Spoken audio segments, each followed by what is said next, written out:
Hey y'all, Domino here.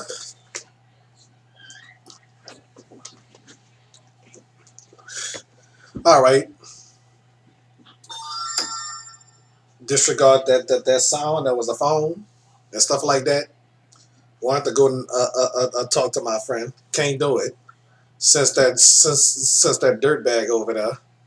Well, I must say, bestie, don't get tired of me talking bad about your man because I can see right through him. Okay, sorry, sorry, sorry. I feel that way. Never thought I would not be happy for you. Like I said, I truly care about you. But honestly, I don't care if you're happy with that guy. Why? Cause he kind of shady. I can tell how ignorant he is. And let me tell y'all something.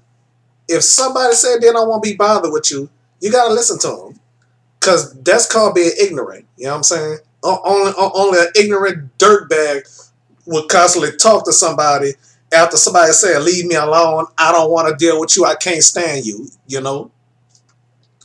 So anyway, she was asking me why am I being so mean? Because I don't like him. That's why I was being so mean. You know. That's why I was being so mean. Okay. So yeah. Make sure this going headlines or whatever. Well, never mind the headlines. That'll be it.